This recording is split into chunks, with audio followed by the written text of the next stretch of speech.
Hey there, YouTube. Welcome. Merrick here. Nice to meet you. Market update. Now I want to show you what's what, how I see things right from the start. Of course, this is an investment advice, but this update is mainly directed at people from my private group, so listen to me carefully. So now, my dear friends, looking at what's happening here, as far as the market goes, this is how I see it right from the start. Honestly, it's such a damn shame about that ether position because my stop, well, I didn't get stopped out, and neither did a few dozen people from the group.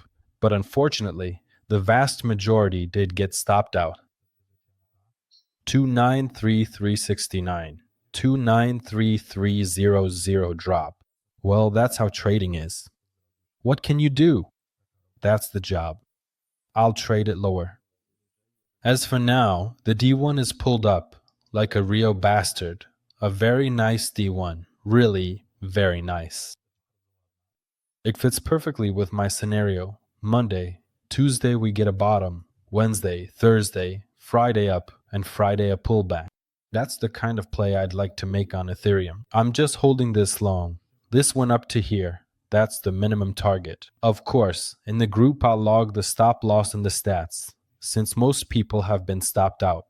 But I'm planning to trade this with a 1 to 3 risk reward. Bitcoin is also looking really good. A moment ago we were a bit higher, but I really like what Bitcoin is doing right now. And look at this. I see two perspectives here.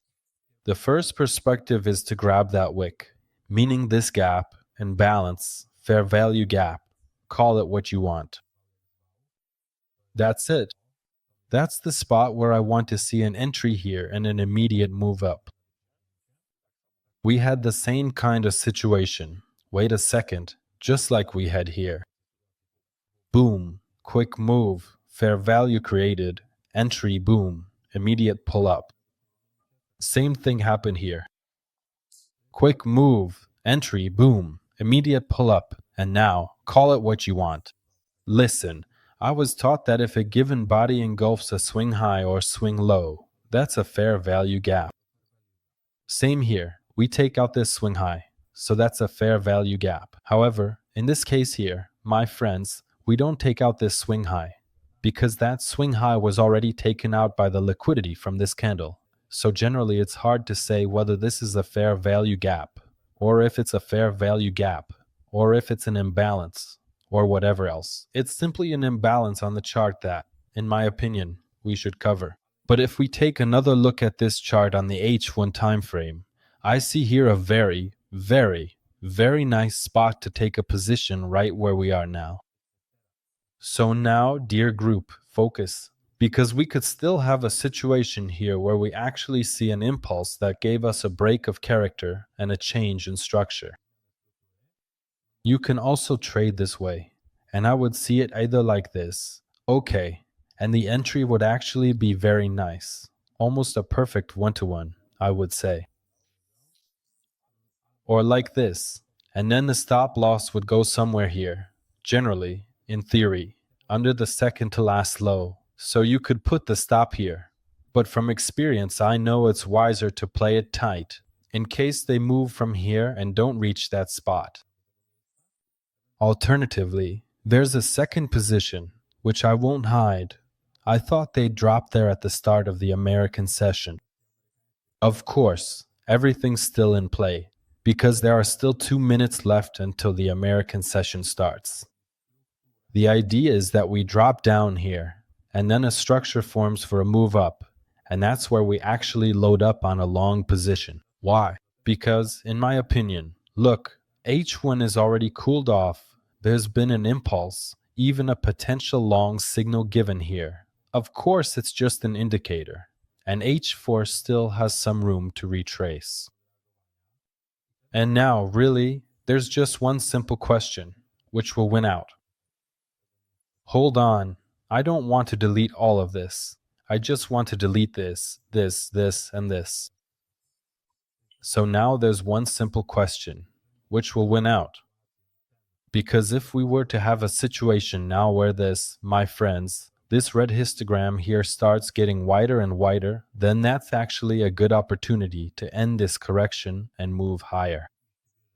On the other hand, if we were to have a situation like this now on the D1, well, for me, that's easy peasy. Why? Because we're above the moving averages. And even though there are some initial potential signs here that, hey, we're already high up and we might actually see some correction, this is a lagging indicator. And as for the D1, I don't think there's any reason to talk about a deeper correction for now. Because if we were to actually measure this entire move that gave us a change in character, not really a break of structure, since it's hard to spot that here, well, it would be difficult. So, somewhere around the 103,000 mark is still in play, but we can also measure those lower moves as well. That's how it is with FIBO. It's just bullshit. Pardon my language. For now, this zone is working for me, and everything that's been pulled out here long, or the M patterns, which line up really nicely with this imbalance, fair value gap, ambulance, call it whatever you want. It's just a matter of terminology. It's not important. What matters is to trade it properly. So now, my friends, for now in the group, apart from that ether, we have no positions and we're waiting patiently. Waiting patiently for what? We're waiting to see what the market will show.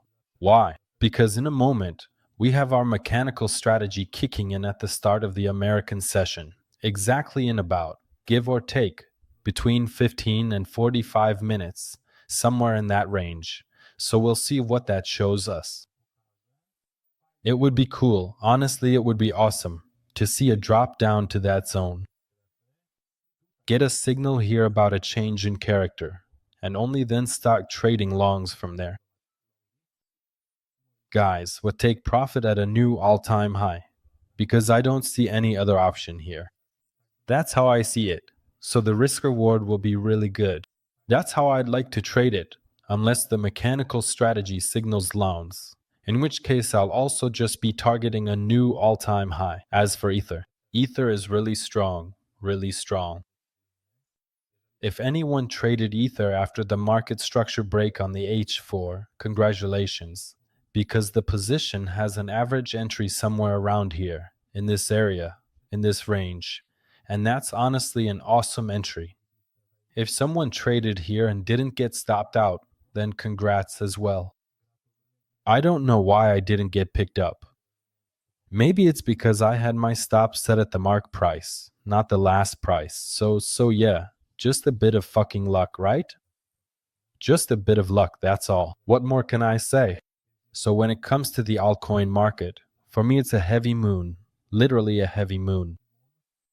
As for Bitcoin, I could expect it to drop down to this level here, or maybe just react upwards from right here. And that's what I, my friends, would expect on Bitcoin and on Ether. Thanks.